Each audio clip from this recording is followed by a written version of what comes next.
INA Podcast.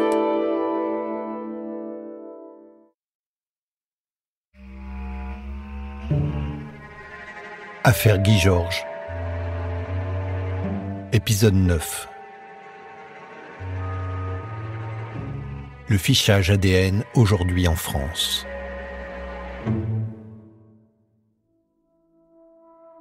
L'affaire Guy Georges a joué un rôle majeur dans la création du FNAEG en France. Un fichier qui permet aujourd'hui de résoudre plus d'affaires en fichant de plus en plus d'individus. Ainsi, si en 2001 le docteur Olivier Pascal regrettait la frilosité du fichage ADN en France, aujourd'hui, il ne pourrait plus le dire. En effet, des lois successives, votées dans un contexte de menaces terroristes accrues, ont progressivement étendu le périmètre du FNAEG à des infractions de moins en moins graves. En particulier, la loi dite de sécurité intérieure de mars 2003 permet de prélever et de conserver l'ADN de personnes non condamnées, mais simplement suspectées.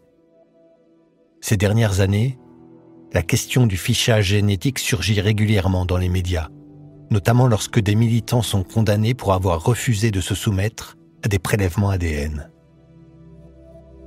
Par exemple, en 2010, en Gironde, le tribunal correctionnel de Bordeaux ordonne la relaxe d'un militant anti-OGM qui avait été précédemment condamné à 3 mois de prison avec sursis pour le saccage d'un silo de maïs. Ce militant passait à nouveau en jugement pour avoir refusé de se soumettre au prélèvement ADN.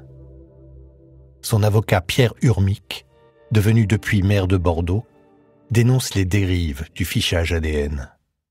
Il faut savoir que ces fichages prélèvements ADN avaient été prévus en 1998 exclusivement pour les délinquants sexuels, ce qui à l'époque pouvait se comprendre. Le problème, c'est que le législateur, dans son zèle répressif, une fois qu'il a mis le doigt dans l'engrenage, il a étendu à ce jour ces prélèvements à environ 145 infractions aussi diverses et variées que, par exemple, la destruction du bien d'autrui, qui n'est pas une infraction gravissime. De même, pour des suspects, des personnes simplement mises en cause, il n'y a pas que des condamnés. C'est une dérive. On dit actuellement, je crois, il y a plus d'1 million de personnes qui sont condamnées. Vous savez, c'est un peu le même débat que sur la garde à vue. Pourquoi on veut réformer aussi la garde à vue? Parce qu'on est arrivé à des sommets, 800 000 à 900 000 personnes qui sont gardées à vue par an sur notre territoire. Là, c'est pareil, le fichage aussi, on arrive à des chiffres exponentiels. Donc c'est bien que des tribunaux, qui sont en principe des gardiens vigilants des libertés individuelles, mais de temps en temps mettent un terme à ces dérives-là et en reviennent aux grands principes, et notamment à la Convention européenne des droits de l'homme, pour dire un peu halte au feu et halte à ces dérives liberticides.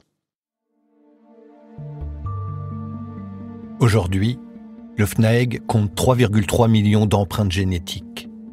C'est en gros 5% de la population française. Le fichier compte aussi 700 000 traces non identifiées, prélevées sur des cadavres anonymes ou sur des scènes d'infraction. Son efficacité est renforcée puisque plus il y a de profils génétiques dans le fichier, plus il y a de chances qu'un ADN suspect matche avec la base de données. Le FNAEG a ainsi permis de résoudre plusieurs cold cases, vieux de 10 ou 20 ans. Par ailleurs, la technique d'analyse ADN elle-même progresse. C'est ainsi qu'en 2012, l'auteur d'un crime non élucidé est identifié, non par son ADN directement, mais par celui, proche biologiquement, de son père, qui était fiché au FNAEG.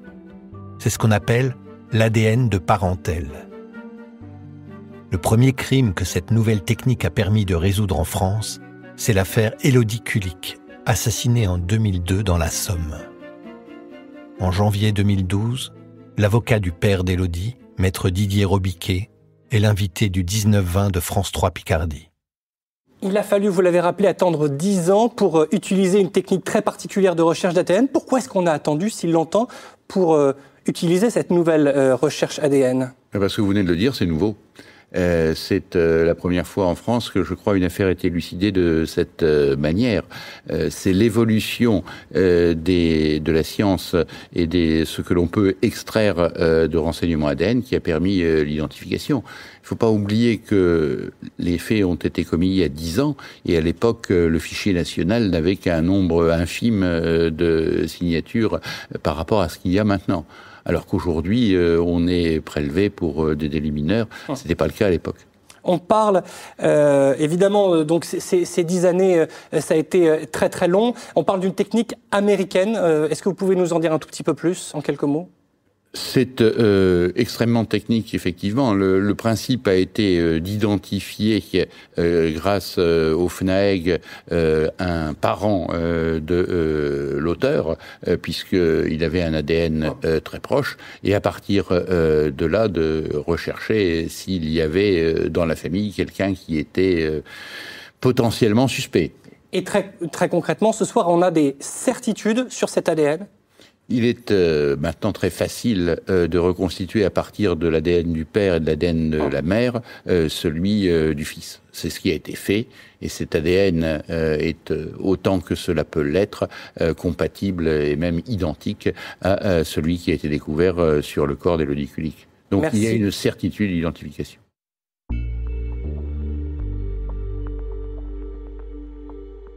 Nous voici arrivés au terme de cette saison des archives du crime consacrée à l'affaire Guy Georges.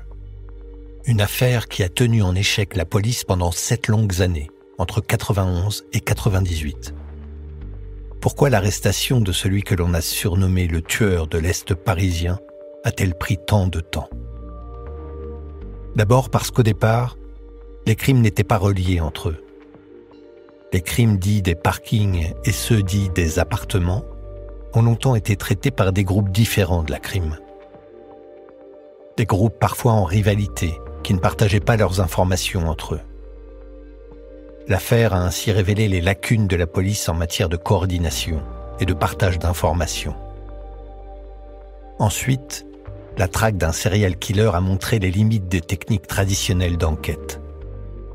Les victimes, choisies au hasard, n'avaient pas de lien véritable entre elles.